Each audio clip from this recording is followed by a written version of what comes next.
Mesdames, Messieurs, bonsoir. L'actualité nationale reste évidemment marquée par la fin des travaux du séminaire gouvernemental cet après-midi à Franceville, dans le Haut-Ogooué. Dans ce journal, les temps forts de ces assises qui ont débouché sur la définition d'une feuille de route ambitieuse qui traduira en acte les attentes des populations gabonaises.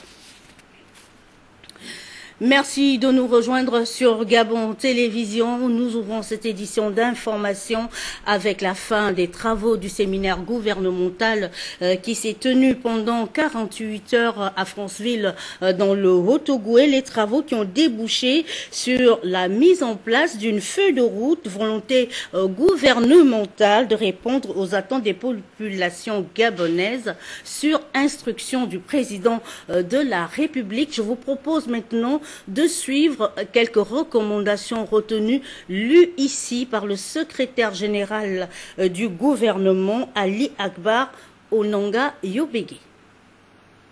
Le séminaire a eu pour objectif de rappeler le projet de société sur la base duquel le président de la République, chef de l'État, a été élu en 2009 et dont la mise en œuvre incombe d'abord au gouvernement. Il a également permis aux membres du gouvernement de s'accorder sur les priorités des 2 prochaines années et de définir les leviers pour accélérer leur mise en œuvre.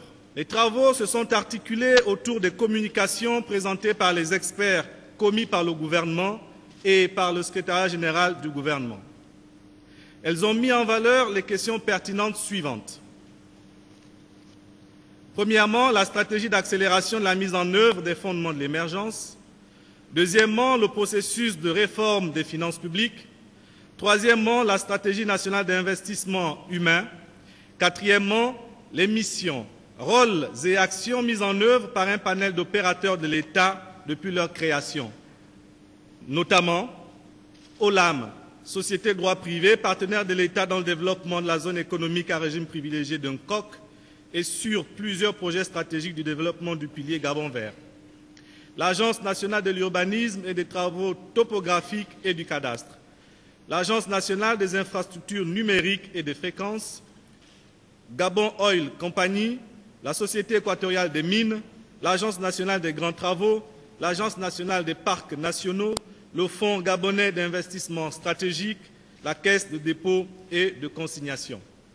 Afin de permettre une plus large appropriation de ces orientations par les différents départements ministériels, Son Excellence, Monsieur le Président de la République, chef de l'État, a instruit Monsieur le Premier ministre, chef du gouvernement, d'organiser dans les meilleurs délais des séminaires sectoriels destinés à produire des plans d'action par secteur, le réajustement des projets annuels de performance ainsi que l'élaboration du travail ministériel pour l'année 2014. Clôturant les assises de ce séminaire gouvernemental de Franceville, le président de la République, Ali Bongo Ondimba, s'est félicité des travaux qui ont permis de développer un esprit d'équipe nécessaire à la réalisation des ambitions du plan stratégique Gabon émergent. Nous écoutons le président de la République. Ce séminaire gouvernemental a été pour nous l'occasion de créer les conditions d'un véritable esprit d'équipe nécessaire à la réalisation de nos ambitions légitimes pour le Gabon, dans le cadre bien compris de la poursuite de la mise en œuvre du projet de société pour lequel les Gabonais m'ont élu en 2009. 2 jours durant, chacune et chacun d'entre vous a pu s'approprier davantage la vision du Gabon émergent, vision que je sais désormais commune, c'est-à-dire partagée par tout le gouvernement. Cette vision, je vous le rappelle, est bien accueillie par nos partenaires en Afrique et dans le monde, au regard de l'intérêt croissant de beaucoup d'entre eux à nous accompagner pour sa matérialisation. Monsieur le Premier ministre, Mesdames et Messieurs les ministres, il vous appartient désormais de procéder d'ici à la fin du mois de mars 2014 à la restitution de cette vision commune auprès de vos administrations respectives afin d'en faciliter l'appropriation. Nos compatriotes sont impatients. Vous le savez. Ils souhaitent commencer à bénéficier des fruits de la croissance générée par le développement économique. L'attente à très court terme de ces objectifs repose sur la qualité de vos collaborateurs immédiats, ceux ou celles qui vont être capables à vos côtés d'impulser la dynamique nécessaire pour que le travail soit bien fait. Pas de place au clan, pas de place aux petits groupes entre ministres. Vous êtes tous ministres de la République. Vous ne représentez ici ni des villages, ni des tribus, ni de clans, ni de départements, ni de provinces. Bien sûr, personne ne peut oublier son origine. Mais là, devant moi, et au sein de l'équipe que vous formez, vous êtes les ministres du gouvernement de la République. Voilà, au moment où s'achèvent ces travaux axés sur la réalisation des projets sociaux initiés par le numéro 1 gabonais, notre rédaction revient ce soir sur les enjeux de ces assises, l'analyse de Yves Oyono. En Nanda sont réunis à Franceville pour se mettre au fait des urgences du moment. Après le cap fixé par Ali Bongo Ondimba, le Premier ministre et son équipe sont donc en mise au vert à Franceville. Normal, il faut lutter contre la pauvreté. Le match s'annonce difficile, il faut le gagner à tout prix. Le président y tient et les Gabonais aussi. Vous n'avez donc pas de choix à faire, ce n'est pas une option, c'est une obligation collective et c'est le devoir à la fois moral et patriotique pour chacun d'entre nous. Et par conséquent, vous avez l'obligation de réussite. Et je vous recommande fortement de profiter de ce séminaire pour vous approprier vos initiatives sectorielles. Loin d'être une option, la lutte contre la pauvreté est une obligation. Ces hommes et femmes, principaux relais de cette politique, sont là pour comprendre qu'il est aussi utile de justifier le choix porté sur eux. Il faut justifier le casting. La Dream Team ne perd pas. Elle brille, elle gagne. Premier ministre, plus que jamais, vous devez renforcer la coordination interministérielle. Votre action de coordination doit conduire chaque ministre à appréhender l'exigence de performance que je recherche dans la mise en œuvre de vos actions respectives. Ce séminaire est un grand moment de réflexion. Ici, il est question d'affiner les approches, trouver des stratégies pour mieux réussir. Pour Daniel Onaondor et son équipe, la méthode s'impose, la méthode efficace. Mesdames, Messieurs les membres du gouvernement, la réussite est à ce prix et nous n'avons pas d'autre option, car le peuple attend. Et le peuple, aujourd'hui, est impatient, comme je le suis moi-même. Certains vont penser que je place le gouvernement sous pression, mais je dirais que c'est le rôle des membres du gouvernement de travailler sous pression. Entre ces ministres, le renforcement de la coordination s'impose, la complémentarité aussi. Tous les départements se doivent d'être impliqués à fond désormais. Après la prise de certaines mesures et l'adoption d'une nouvelle démarche, les Gabonais attendent de ce grand rendez-vous de Franceville des résultats, des grands résultats, des actes. Merci Yves Oyono pour toutes ces précisions dans le reste de l'actualité. La lutte contre la criminalité transfrontalière en Afrique centrale. Le sujet a été évoqué au cours d'un séminaire de formation d'Interpol à l'intention des responsables des services chargés de l'application de la loi au Gabon. Sur place, Blondine Nyambo Indassi et Victor Mundunga dans notre rédaction. Les responsables des services chargés de l'application de la loi bénéficient d'une formation technique liée sur l'utilisation des outils et services d'Interpol mis à leur disposition à travers les bureaux centraux nationaux. L'on notait la présence de Sidonie Flore Oué, le procureur de la République, du commandant en chef de la gendarmerie nationale, le général de division Jean Ekwa, et bien entendu du commandant en chef de la police nationale, le général Léon Mistou, hôte de la formation. À travers cette formation, elle nous permet de renforcer la collaboration entre les services nationaux chargés de l'application de la loi et de renforcer également la capacité de nos agents dans la lutte contre la criminalité transfrontalière. Et elle est organisée in situ pour que les actes procéduraux entrant dans le cadre des accords de coopération judiciaire entre États de la sous-région soient revisés dans la manière d'être exécutés. Monsieur le commandant en chef, le programme régional de formation qui fait l'objet de notre présence ici est conçu sur des modules simples qui répondent aux besoins de nos services chargés de l'application de la loi.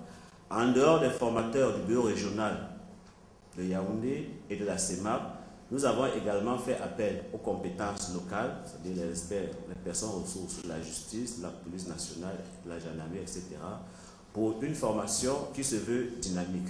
Le Gabon est le premier pays à avoir accepté cette offre de formation qui va renforcer les capacités opérationnelles des responsables de la police nationale, des douanes, de la gendarmerie nationale, mais également du parquet. Des auteurs qui, par exemple, ont commis une infraction ici au niveau du Gabon, mais qui se retrouveraient au Cameroun. Donc, dans le cadre de ces outils, qui sont soit des commissions rogatoires internationales, qui peuvent nous permettre, nous au Gabon, de saisir les collègues du Cameroun pour poser des actes précis dans le cadre d'une enquête ou alors de faire appliquer une condamnation qui est intervenue ici au Gabon. À noter que la formation pour le perfectionnement de la police constitue l'une des fonctions essentielles de l'OIPC Interpol, dont le bureau régional de Yaoundé en est la représentation en Afrique centrale. Recadrer les missions assignées aux contrôleurs routiers qui ne sont pas à l'abri des poursuites pénales. La question était au centre d'une réunion initiée par le procureur de la République avec la brigade du contrôle routier, palais de justice de Libreville, Annabelle Cherel-Bongota et Victor Mondouga. Après avoir rencontré la police et la gendarmerie nationale, le parquet de la République est aujourd'hui face à la Direction générale de la sécurité routière.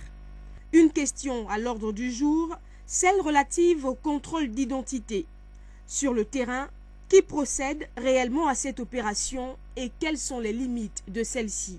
En ce qui concerne la brigade du contrôle routier, ces agents doivent être accompagnés des officiers de police judiciaire parce qu'à l'occasion donc de la prévention des infractions relatives au code de la route, ils peuvent constater les infractions et le procès verbal doit être dressé soit par eux ou soit directement par les officiers de police judiciaire. Les PV doivent être présentés au procureur de la République pour que les sanctions relatives donc à ces infractions soient prononcées par le tribunal conformément à la loi. Un problème se pose du côté des agents contrôleurs dans l'exercice de leurs fonctions. Dans les rues de la capitale gabonaise, il ne se passe pas un jour sans que des infractions ne soient constatées. Abus d'autorité, des contrôles répétés qui finalement n'ont plus d'effet dissuasif. Conséquence, les usagers de la route deviennent de véritables délinquants. Si des sanctions sont prévues pour ces fauteurs de troubles, eh bien les agents ne sont pas non plus à l'abri des poursuites pénales. On ne peut plus comprendre que des personnes civiles ou publiques puissent percevoir dans des régies peut-être pas très bien contrôlées les recettes de l'État et les mettre ensuite à la disposition du trésor public. Un autre phénomène recrudescent, l'absence délibérée des pièces afférentes à la circulation chez certains conducteurs qui n'hésitent pas à brandir des laissez-passer, des véhicules qu'ils disent appartenir à de hauts dignitaires de ce pays. À l'endroit des agents contrôleurs, Sidonie Floroué a eu ce message. Mais ils doivent rester fermes, que l'information soit portée à mon niveau et la loi sera appliquée dans toute sa rigueur. Il est impérieux ici de mener des actions fortes sur le terrain en vue de dissuader les mauvais chauffeurs et désintéresser les agents véreux. Et celui qui tordra le cou à la loi devra simplement être sanctionné avec la dernière énergie. Nous allons revenir sur cette actualité avec Cherel Annabelle Bongota de notre rédaction dans ce journal. Également le lancement des rencontres africaines de Libreville sur la prévention des risques professionnels dans le secteur pétroliers et activités connexes. C'est le directeur général de la CNSS, le docteur Désiré Lasségué, qui a présidé la dite cérémonie en prélude évidemment à l'ouverture officielle prévue pour demain. C'est un reportage de Marie-Josée Ndombi. Répondre aux impératifs liés à l'emploi décent, c'est la recommandation de l'Organisation internationale du travail formulée à l'endroit des organismes de prévoyance sociale d'Afrique qui doivent se mobiliser en vue d'entreprendre des actions qui visent la promotion de la sécurité et santé au travail. Pendant ces moments d'échange, les participants vont réfléchir sur plusieurs thématiques inscrites à l'ordre du jour. Cette démarche lie à l'expérience la réduction des accidents de travail et des maladies professionnelles, à la maîtrise des coûts financiers et sociaux qu'engendre leur survenance. C'est donc pour mutualiser leurs acquis respectifs que les organismes de prévoyance sociale ont décidé de se regrouper en association au sein de l'interafricaine de prévention des risques professionnels depuis 1997 à Bamako, au Mali. À l'instar des activités permanentes qui ont vu le jour dans d'autres pays depuis la création de cette association, notamment au Bénin, au Burkina Faso, en Côte d'Ivoire, au Niger et au Cameroun, c'est au tour du Gabon d'abriter une activité permanente dédiée au secteur pétrolier. Le choix du Gabon pour abriter cette activité permanente découle d'une volonté affichée par les acteurs de sécurité sociale par leur synergie dans l'accomplissement d'une œuvre commune. En co-organisant ces rencontres avec le BIT, dans le cadre de la mise en œuvre du programme Prévention, Productivité, Développement durable conclu avec le Gabon, la Caisse nationale de sécurité sociale s'inscrit dans la mise en œuvre du plan d'action permettant d'atteindre les objectifs du pacte social tel que décliné par le chef de l'État, son Excellence Ali Bongo Ondimba, qui met le facteur humain au cœur de sa politique de développement. Plusieurs délégués venus de 9 pays d'Afrique de l'Ouest et du Centre prennent part aux assises de cette première édition des rencontres africaines de Libreville sur la prévention des risques professionnels du secteur pétrolier et activités connexes au Gabon. Par ailleurs, à la maison Georges Rahuri, les professionnels de la communication étaient réunis autour du secrétaire général 1 du ministère de la Communication qui a lancé les travaux de la première session annuelle de la carte professionnelle de presse en lieu et place du ministre empêché. Yolande Ekwara, Michel John Boudéan. La presse est un document qui confère aux hommes et femmes des médias publics et privés le droit d'exercer en toute quiétude au Gabon et ailleurs. Pour l'acquisition ou le renouvellement de cette carte, la Commission nationale de la carte professionnelle de presse a ouvert la session annuelle 2014. Cette cérémonie de lancement a été l'occasion d'émettre quelques idées permettant d'élargir le champ d'action de cette carte professionnelle de presse en tant qu'outil de lutte contre la pauvreté. Au moment où le chef de l'État vient d'édicter un pacte social, invitant toute la communauté nationale à faire reculer la pauvreté, suspendant les insupportables rémunérations complémentaires dans certains ministères, sauf dans les nôtres, puisque nous n'en avons pas. Le communicateur gabonais qui a toujours, et ce n'est pas moi, je ne suis pas en tout cas le seul à le dire, tiré le diable par la queue, doit lui aussi s'organiser. Et la carte du communicateur professionnel pourrait soulager un tant soit peu cet état de fait, faire reculer la précarité et la pauvreté dans nos milieux, en établissant encore plus de partenariats. Les défis à relever dans le secteur de la communication sont nombreux. Dans l'attente de leur réalisation, les agents sont appelés au respect de la déontologie. Vous êtes ainsi invités une fois encore à vous conformer à la législation en vigueur, à promouvoir l'éthique et l'esprit de responsabilité dans un contexte où certains ternissent l'image des médias par des pratiques qui ne les honorent pas, qui n'honorent pas les professionnels que vous êtes, vous qui voulez exercer et qui exercez les métiers de la communication selon les normes. Les travaux de cette première session 2014 qui ont débuté s'achèvent le 5 mars prochain. 10 jours pour permettre aux agents de déposer leur dossier au secrétariat de la commission, sise à la maison Georges Rawiri. La croisade lancée par le chef de l'État contre la pauvreté et les inégalités sociales suscite l'engagement des mouvements associatifs, un engagement réaffirmé lors d'une rencontre autour de l'association Olebe Mpugu, Edgar Djembi-Doukaga, Victor Mundunga. Les associations veulent aller au-delà du cap fixé par le chef de l'État en matière de réduction de la pauvreté. Olebe Mpugu, qui fédère plusieurs mouvements associatifs, a réuni ces différents acteurs pour s'approprier le concept et la vision. Dans le cadre de la stratégie gouvernementale pour matérialiser du nouveau pacte social, les partenaires au développement, les acteurs non étatiques et même les citoyens mobilisés au sein de l'association Olebe Mpugu, profitons de cette tribune pour réaffirmer notre attachement au triptyque qui guide l'action du chef de l'État, paix, développement, partage. Nous sommes mobilisés, déterminés pour aller en guerre contre la pauvreté. La contribution des mouvements associatifs autour de Olebe Mpugu va être plutôt active. Nous allons œuvrer pour le renforcement du cadre juridique des associations, à l'implication des partenaires au développement et acteurs étatiques dans la matérialisation des programmes du gouvernement dans le cadre de la stratégie de lutte contre la pauvreté, à la mutualisation des programmes des associations à travers le financement des coopératives et des micro-projets dans l'optique d'autonomiser les populations. Car lutter contre la pauvreté et la précarité, ce n'est pas donner de l'argent à un individu.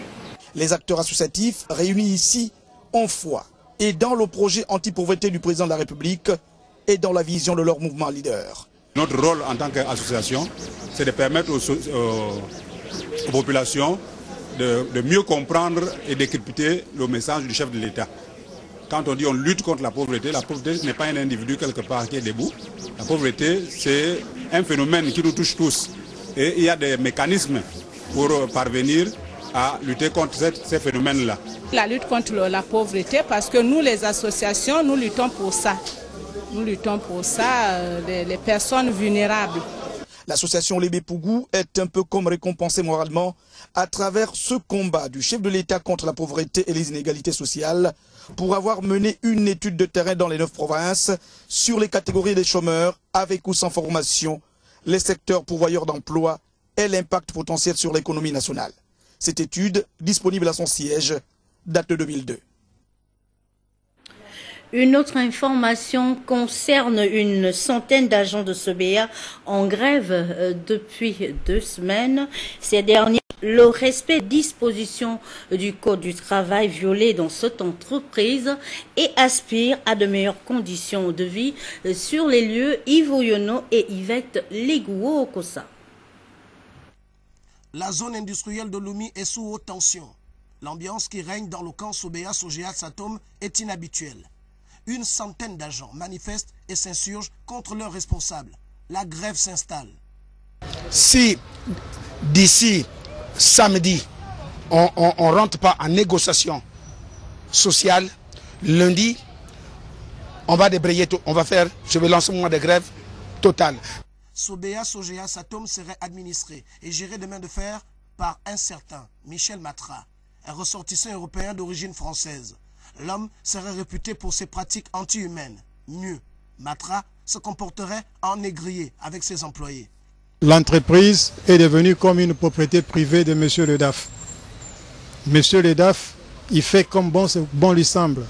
Alerté, Aloïs Mboumbine de la Confédération démocratique des syndicats autonomes regrette l'attitude des dirigeants de SOBEA Satom.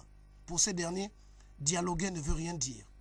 On ne peut pas continuer à rester sans une représentation syndicale au sein de l'entreprise parce que si on a mis en place les délégués du personnel, c'est pour leur représenter à chaque fois qu'il y a un problème par un travailleur auprès de l'élection générale. Pour le respect de l'équité et l'impartialisme, nos multiples techniques d'approche initiées auprès de la direction générale ont été sans succès. Ici, Michel Matra ne parle pas, il ne négocie pas. Dit-on que l'homme serait au-dessus de la loi. l'homme fort de Sobea ne parle pas à la presse. Pour tirer la couverture de son côté de telle sorte qu'il peut continuer à licencier comme il veut. Et pendant ce temps-là, bon, personne ne pourra se défendre, quoi. À Sobea Satom, le torchon brûle entre le personnel et la direction générale.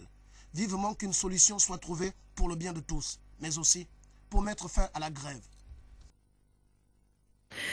Par ailleurs, les agents du ministère des Transports réunis au sein de leur syndicat viennent de suspendre leur mouvement d'humeur qu'ils observaient depuis près d'un mois au motif que certains points contenus dans le cahier de charges ont trouvé un dénouement heureux. Le récit de Paulin Siaki. Rentrés en grève depuis le 20 janvier dernier, les agents du ministère des Transports, réunis au sein du syndicat des agents du ministère des Transports et de l'aviation civile SAMTAC, observaient depuis cette date un mouvement d'humeur, dont les revendications gravitaient autour de certains points, entre autres l'amélioration des conditions de travail, la signature de tous les textes et actes administratifs liés aux résolutions de la commission chargée de l'examen du cahier de charges. La rencontre tripartite, responsable de la tutelle, responsable Soga Doutra et représentant agent SAMTAC. Au terme de cette assemblée générale, de façon collégiale, la décision de suspension de grève a été évoquée. La volonté manifeste du ministre des Transports de mettre en place une commission spéciale au fin du suivi de tous les points inscrits dans le cahier de charges, à juste titre, est un signal fort de booster les choses dans ce département ministériel. Par ailleurs, suite à la publication par le quotidien L'Union des indicateurs faisant état d'une augmentation des taxes d'agrément de commerce, le président du SINAPROSEM a réagi au micro de Cabrel Guilain Limami. Déclaration du SINAPROSEM par la voix de son président quant au tableau qui est paru dans le journal L'Union le mercredi 12 février 2014 qui faisait état de l'augmentation des patentes et agréments de commerce. Nous estimons que ce tableau, par l'exorbitance de ces prix, est inapplicable sur toute l'étendue du territoire national gabonais. Cependant, nous voulons féliciter le gouvernement de la République qui a pris une sage décision de revenir sur ce qui a été pris comme fortune. Par ailleurs, quand nous regardons tous ces commerçants qui sont régulièrement installés, ceux-là, on peut facilement les immatriculer, c'est ma proposition, sur toute l'étendue du territoire national gabonais. Vous comprenez que si ces commerçants sont régulièrement immatriculés, l'État gabonais, à un certain niveau, pourrait facilement organiser ces recouvrements au niveau du secteur de l'économie informelle. Le tableau qui a été présenté mercredi n'est pas mauvais en tant que tel, sauf qu'il est trop élevé dans les prix. Il faut plutôt que le gouvernement convoque une séance de travail avec les représentants de toutes les associations du secteur informel, de tous les présidents des syndicats du secteur informel, de façon à pondre un document définitif qui permettrait et aux commerçants et aux syndicats et au gouvernement de fonctionner en toute quiétude. Voilà, vous êtes édifiés sur la question et nous recevons sur ce plateau Monsieur Yaya Diaby, professeur des universités en sciences de l'information et de la communication. Bonsoir professeur et bienvenue chez nous. Alors vous êtes en mission d'enseignement au département des sciences de l'information et de la communication à l'université Omar Bongo. Oui. De quoi s'agit-il? Invité par mes collègues du nouveau département des sciences de l'information et de la communication, en tant que premier professeur titulaire en sciences de l'information et de la communication, j'ai été invité par ces derniers pour participer à l'émergence de ce département important pour le développement du Gabon. Alors vous intervenez sur quel module Oui, j'ai été invité pour deux raisons. D'abord pour présider un jury de Master 2 qui s'est tenu avant-hier. Ensuite, pour pendant une semaine, animer un cours sur les pratiques professionnelles en relations publiques. Cela est très important pour les organisations, pour les associations, pour les entreprises. Et je pense que la communication est devenue incontournable pour tout organisme qui se crée et qui veut se développer. Professeur, par ailleurs, vous êtes fondateur d'une grande école à Bouaké en Côte d'Ivoire. Est-ce que vous pouvez nous édifier sur cette école? J'ai 2 casquettes, effectivement, depuis des années. J'ai créé en 1991 une grande école en partenariat avec des amis français. Cette grande école, au départ, était à Abidjan Plateau. Maintenant, je l'ai transférée à Bouaké. Et cette grande école, aujourd'hui, est en partenariat avec Subdeco La Rochelle. Oui, j'en viens comme ça. J'ai participé du 23 au 24 janvier dernier aux cérémonies de remise des diplômes des étudiants en bachelor, en master de Subdeco La Rochelle. Oui, et je pense que cette école doit servir aux étudiants africains, ivoiriens du Mali, et pour qu'ils puissent bénéficier des mêmes formations que dans les pays du Nord. C'est une grande école qui a une accréditation américaine. Et je pense faire la même chose avec cette grande école qui nous appuie en ce moment pour la prochaine rentrée 2014-2015. Merci, professeur, d'être passé nous voir. C'est moi qui vous remercie, Amélie Akiba. C'est moi.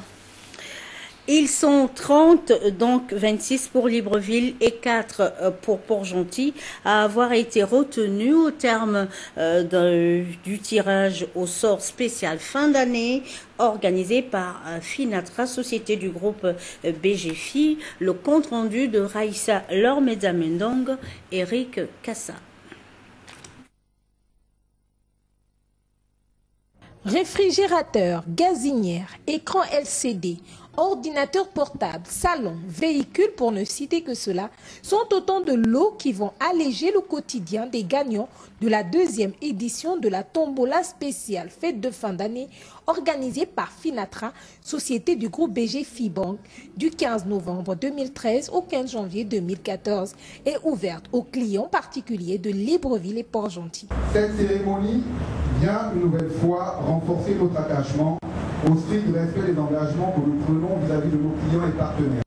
L'établissement compte une 60aine de collaborateurs, hommes et femmes, professionnels de leur métier, répartis sur 2 agences, Libreville et Port-Gentil, qui font au quotidien de la satisfaction du client un véritable leitmotiv sur lequel reposent toutes leurs actions.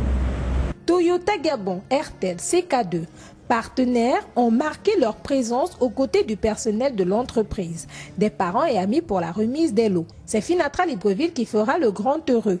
Francis Rapochombo devenant, après tirage au sort, le gagnant de la Toyota Terios Diatsu.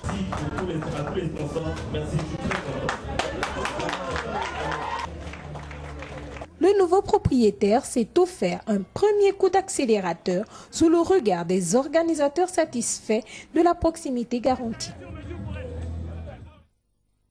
La note politique de ce journal concerne la tournée parlementaire du député PDG du 2e siège du département de l'Ogoulou, Alain Simplice Bougouérès, périple qu'il a conduit dans tous les villages de sa circonscription électorale au grand bonheur des populations d'Ovala situées au nord d'Eteke. Le récit de John Wilfried Sega. 37 ans, 37 années d'enclavement pour Ovala, un regroupement perdu aux confins du Gabon, dans le nord de la ville d'Eteke. L'occasion pour sa population, dont les dernières générations ont souvent évoqué la voiture en termes de légende, d'adresser une fleur au chef de l'État pour avoir placé sa confiance en leur fils, Alain Simplice Bougouérès, député du 2e siège du département de l'Ogoulou, principal artisan de ce désenclavement. Honorable, nous vous remercions. Le dossier de l'émergence, ça va aller de l'avant.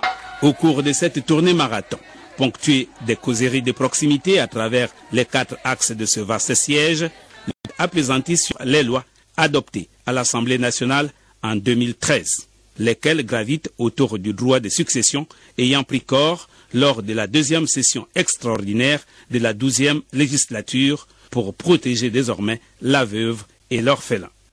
Tout ce que vous avez dit ce matin cadre avec la nouvelle orientation de la politique du président de la République, Ali Bongo Ondimba.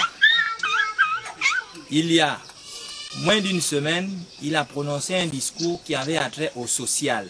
C'est effectivement ce que vous êtes en train de revendiquer. Donc nous sommes dans l'ère du social.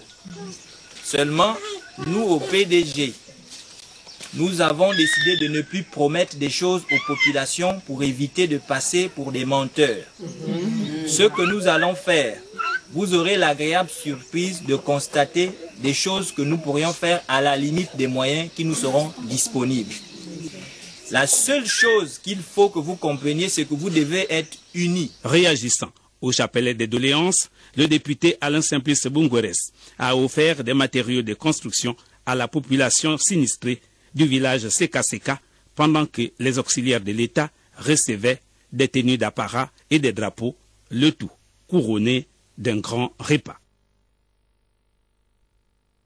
La route, facteur de développement, trait d'union entre les populations, 13h demain, Marie-Jo Moussavou Moudégou, 7h30, Jean-Augustin Zengi, et à 15h, vous allez retrouver Mariama Roukiatou Abba. Merci pour votre attention. À demain, 20h, si Dieu le veut. Bonne soirée chez vous.